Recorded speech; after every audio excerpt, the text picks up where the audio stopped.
What do you think it is about the original Tron film that is so enduring?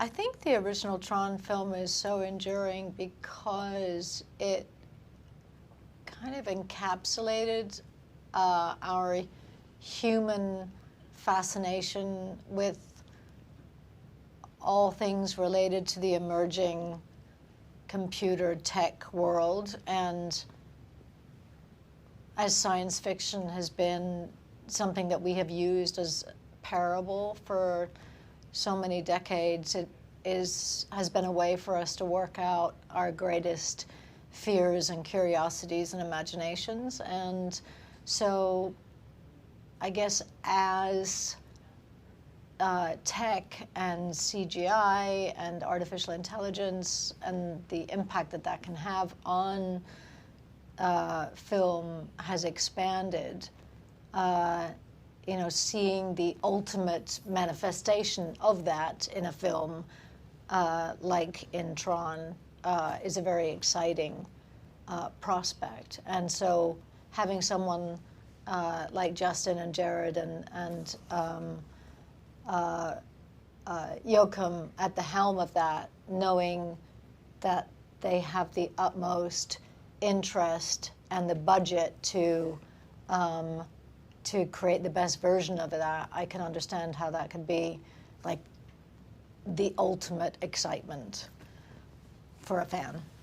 Gillian, what interested you most about portraying Elisabeth Dillinger, and what does she represent?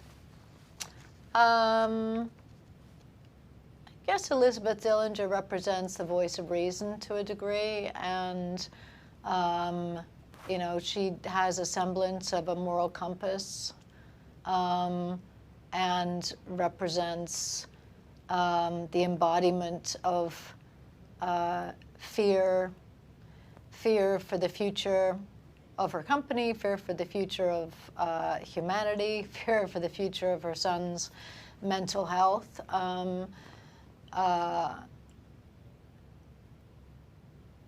You know, but there's that she also understands the world. You know, she comes from this world, and she really understands not just the dangers that he's getting caught up in, but also there is slightly a part of her that is a little bit curious, and a little bit excited and impressed.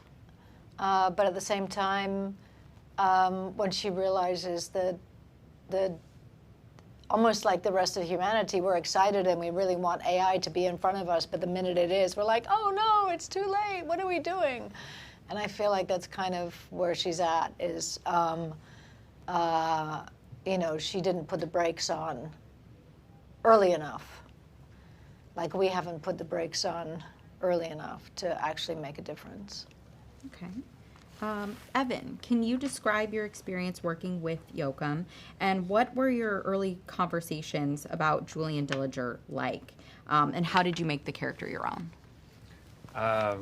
Well, working with Joachim was fantastic. I mean, he's such a playful director and a lovable guy, and he's incredibly smart and knows how to make these films really well. And I think he has an intricacy and attention to detail that is really impressive for films this size. So I think it's and we got to play around a lot with the different levels. And I remember early on it was sort of a conversation of the relationship with.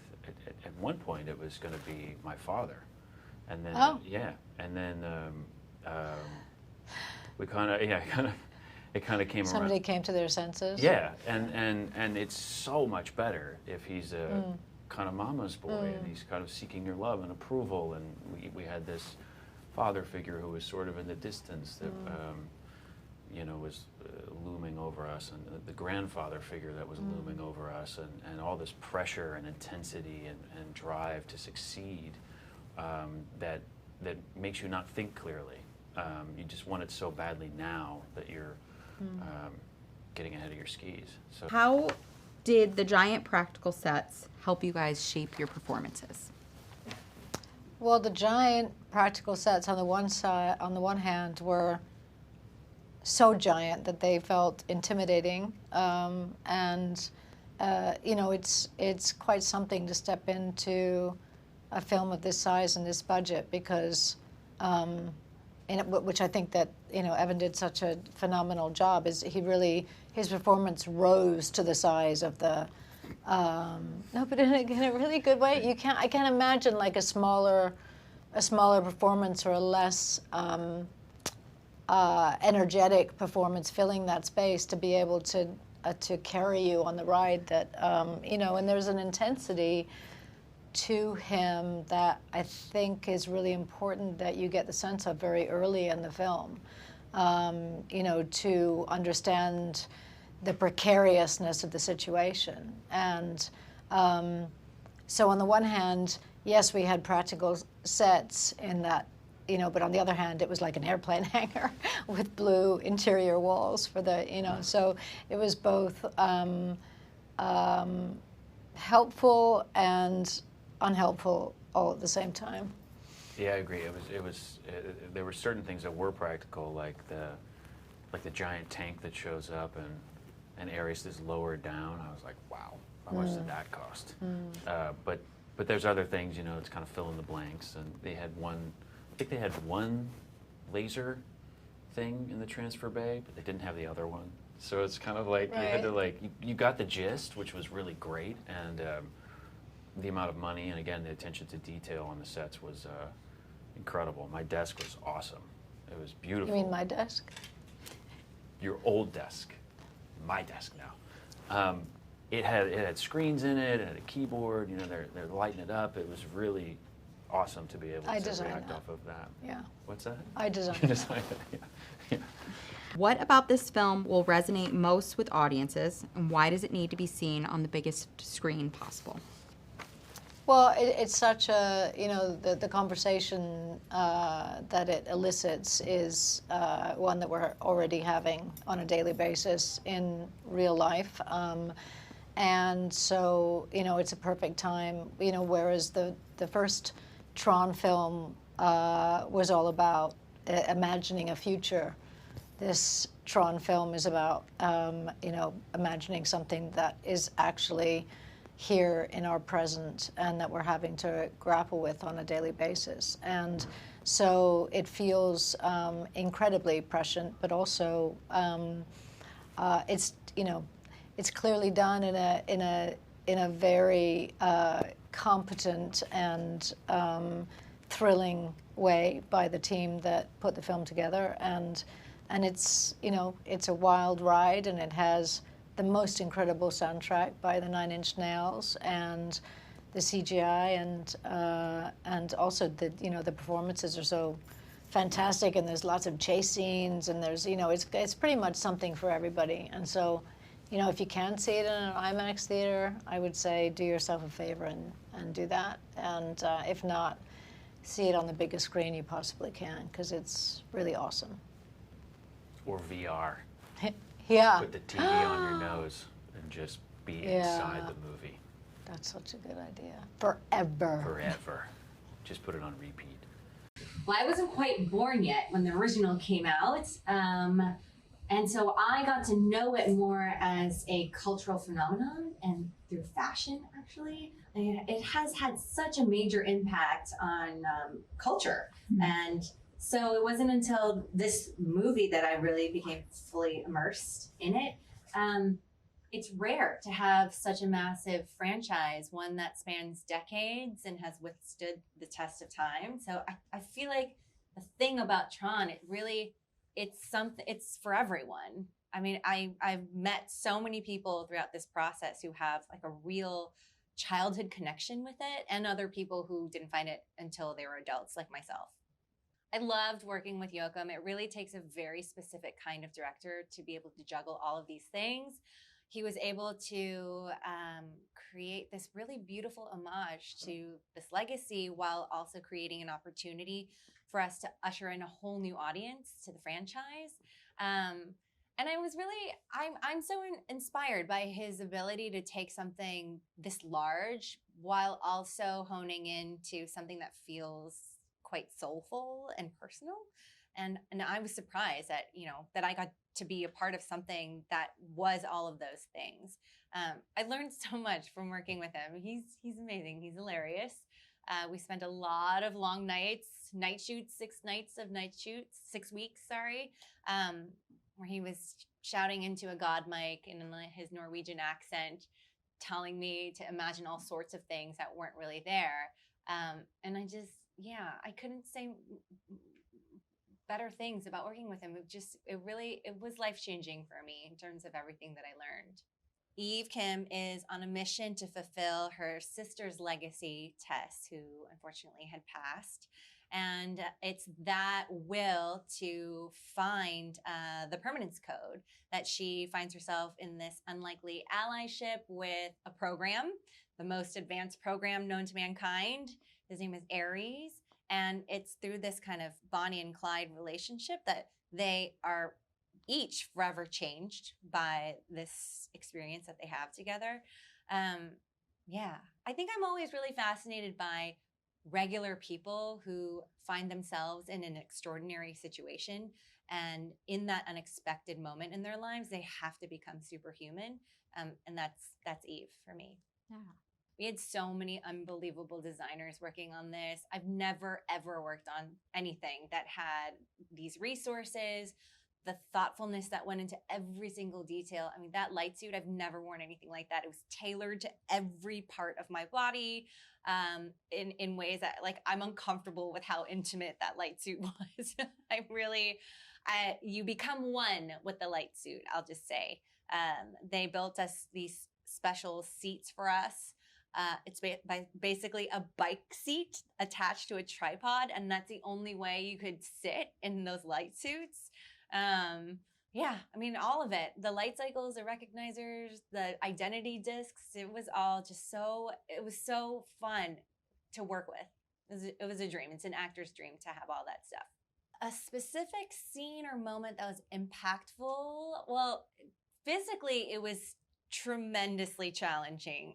I think if I could go back in time and revisit the moment I read the script and saw all the times Eve Kim is running, I think maybe I would have had second thoughts about my prep. I mean, we did all kinds of training to be physically ready for this, but that kind of running that you have to do is the sort where you are running for your life, and you have to be able to do that not just once. You know, if you can imagine in life, if you're running so hard, the hardest you possibly ever could, and then if you have to do that 20 times, you can imagine how you would feel at the end of that. So all those sequences where we are actually on set, on location, doing a lot of our stunts, and we had an amazing stunt team, but a lot of that we did ourselves, which I think you can see it in the movie. You can see that it feels very human, and we're hoping that the audience actually feels like they are doing it themselves, that they are also on the ride, they're also running with us. So yeah, I'm excited to share that with everyone. I'm hoping that this third installment of Tron, the thing that will resonate the most is for the diehard fans. I'm hoping that we're giving them everything that they want and then some. And I am really hoping, again, to be able to invite a whole new group of people into this world. And myself included, I was someone who wasn't an original Tron fan. I wasn't born yet for the original movie. And it really was through the process of filming and making this movie that I totally fell in love with Tron and became this Tron head diehard fan myself. So how great, like that's what a movie should do in the best case scenario. Movies are for everyone. They connect you to so many different people. And already this movie has really proven that we can connect over something. So that's really exciting. What I love about Tron is every single thing. I'm a Tron super fan. I went to that movie in 1982. I was 11, turning 12. And I fell in love. I love the story, I love the technology, I love the creativity, I love Jeff Bridges. So for me, Tron is like, it's like Star Wars. like Blade Runner. It's one of those films that just lives forever inside me, and I'm so proud to be here with Joachim, a part of a third Tron in 42 years or something. Yeah, pretty cool. 43 years, I guess. Joachim, what new elements did you want to bring to Tron Ares? I think that the original film and also Kosinski's Legacy that came out 50 years are both masterpieces. And, you know, coming on as to tell the next chapter in the Tron saga, it was important for me to keep some of that lore and the mythology, obviously, and elements. And I was so happy when it was actually Jared, you came up with like those scenes back on the original Tron grid in our film now, and like to be able to go back there and go back in time. And for everyone that works on the movie, we're all Tron lovers, you know, and to be able to go back there and relive it together with Jeff Bridges, you know, is some of the most fun I ever had and in my career, honestly. So it's that balance, you know. So what do we keep? Where do we go to the next level? Because it's also important as a filmmaker to create something original and move on. But I think like hopefully we have struck like a balance where the fans feel that they get served some of their beloved Tron, and at the same time, you know, it's a new chapter. Awesome. Jared, what was your experience like producing this project? And in terms of your performance, how did you build Ares into a believable character and make it your own?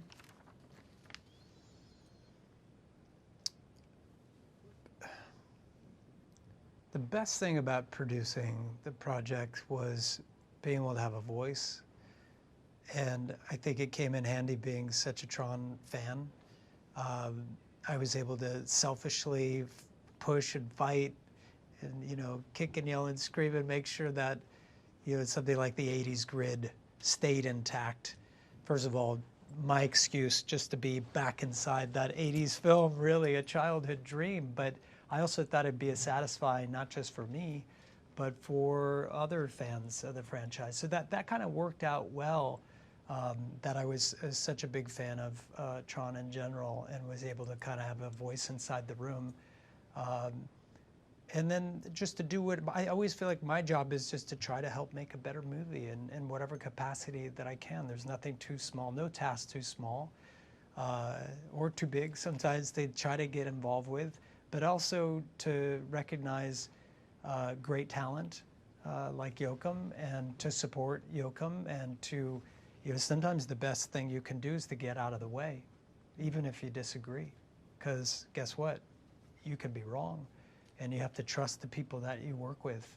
And that was, you know, that's not always an easy thing for creative people to do, but it's an essential thing for creative people to do, especially when you collaborate. And I'm glad that I had a chance to do that here with Joachim. And, you know, it was a great big group of people who really have a lot of love for the history of this film, for the mythology. So, you know, there was a lot of synergy, and it really just kind of a beautiful experience overall. What about this film will resonate most with audiences, and why does it need to be seen on the biggest screen possible? Ooh. Because it's fucking awesome. Yeah. No, I think it's like, if there's ever was a film that should be experienced on the big screen, it's Tron Ares. Even like a Tron movie, I would say, because it's such an immersive concept, and watching it in the cinema, in the proper cinema, and like, you know, or even in an IMAX, is such a treat. And not to sound pretentious or anything, but I really feel that my art form is cinema, and that's one of the reasons why I keep doing these kind of movies, because it has such a big chance of seeing the insides of a theater, knock on wood, you know, and you get to paint on the big canvas. Like, you know, the kind of movies that I grew up with, where I saw the movies that made me want to be a filmmaker in the first place. So I think like, and also with the sound and the music, the Nine Inch Nails score, and to have it like really pumping and hearing it and in a social setting, and you feel it's a physical thing, you know, in the theater, the bass, everything moves through you, and yeah, this is a movie for the big screen.